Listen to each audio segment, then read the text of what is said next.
So crazy. Pretty good feeling.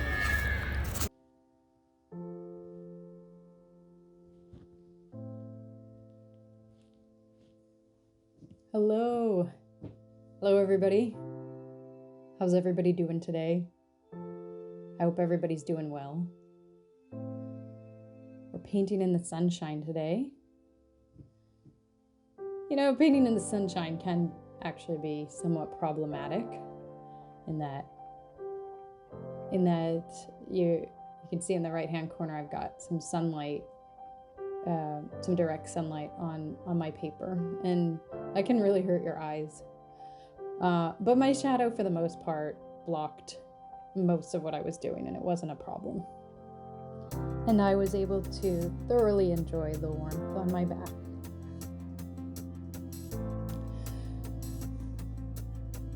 So you can see here that I am painting a leaf, a fall leaf. Believe it or not, these 3 items are what I use as toilet paper. Sometimes they're what I use for toilet paper at home. They are, we've had some toilet paper shortages in recent months, and yeah, I had to get creative. So I wanted to create a homage to items that are, for obvious reasons, very important to me by painting them today. Okay, my husband just came in and said, don't say that that's a joke. Don't say that's a joke. It is, for me, it's actually a joke because I'm pretty sure using this kind of stuff for toilet paper would totally mess up most pipe systems. I don't think you can flush leaves or pine cones or I don't know, compost. Okay, this is getting gross, but like I don't think any of this is legal or safe or a good idea. However, the whole leaf thing, my friend did recently introduce me, actually about 3 weeks after filming this, my good friend introduced me to using wet leaves as toilet paper, and she recommended a few other items I don't remember. But yeah, so you could theoretically use an old fall leaf for toilet paper should you have access. You can use lots of different leaves for toilet paper outside, but you probably don't want to bring them home. I know that might be heartbreaking news for some of you. I mean, we all care about the environment, but I just think that's how things are set up at the moment. Unless you are the proud owner of a composting toilet. Okay, so for those of you who are still listening and haven't run away, let's get a little bit more real here. These items here I actually just found on the ground outside of a coffee shop. I was surprised to find them too. I was like, I don't really know if I want to sketch on a hike today, but I do want to sketch some Natury things.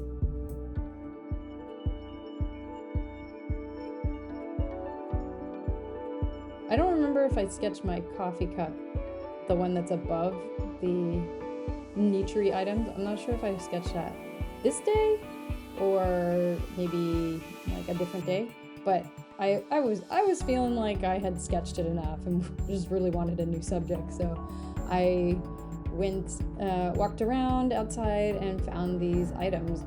And what I have to say about that is, wow, like it wasn't difficult to find some of my favorite items. Like it wasn't just like, I mean, there were other things I could have found, like there were rocks and some of the items that I would be interested in painting, I was able to find without even going on a hike, which was surprising to me. This pine cone here that I'm painting, pine cones hurt my brain. I really, really struggle with like keeping track of the different layers and the different patterns. I'm really been struggling with patterns. So the leaf here that I'm painting, not so much of a problem. It's kind of random. It's a splotchy pattern.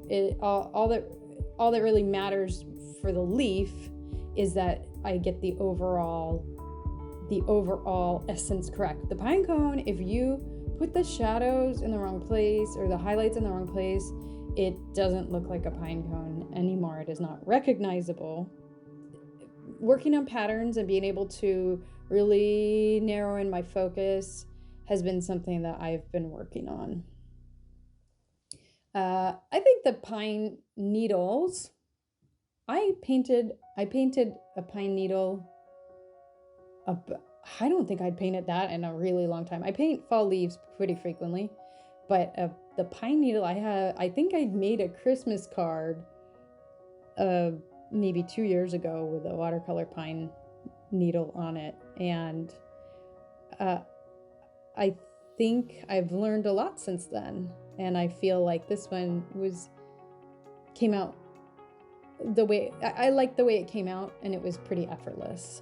The Pinecone still hurt my brain, but I ended up still liking how it turned out.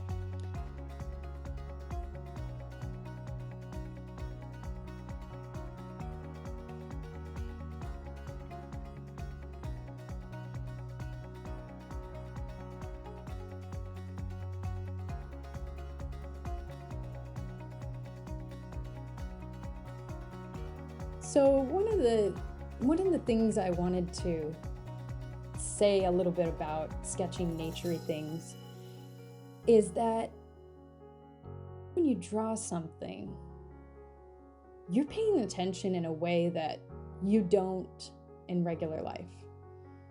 Even if you're, doing a different art form, like maybe you're writing or, I don't know, collaging, it's all good. I think any kind of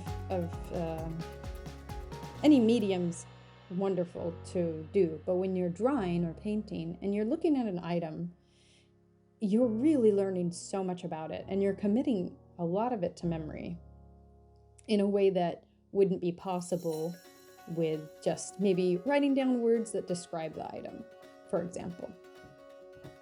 And I think that that's super important because what we pay attention to becomes part of who we are.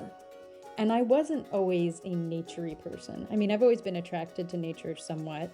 I think one of my happiest childhood memories is going to a day camp and going up into the mountains. I got to spend time in the evergreens, and I remember going to Yosemite as a kid and just loving the enormous trees.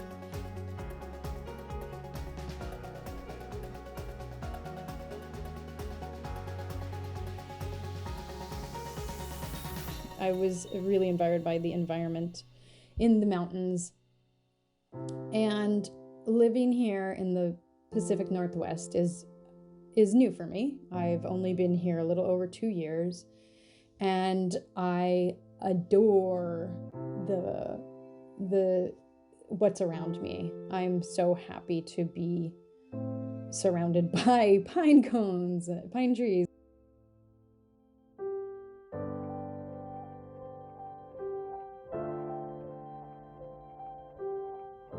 Fall color, all of it, I love it.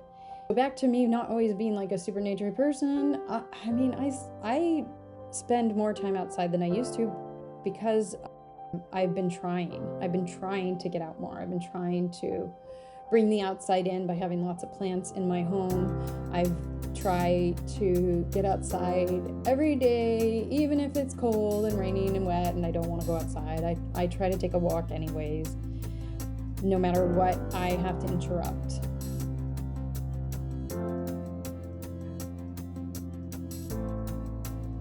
Drawing natural items, whether it's a landscape or a pine cone, is one of the ways I try to connect with something I think is really important.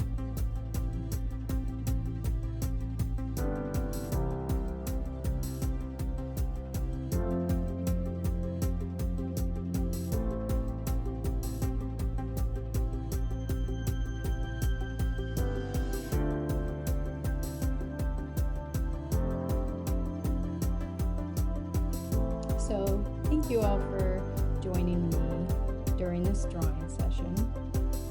I hope you enjoyed my talks about composting toilets and attention.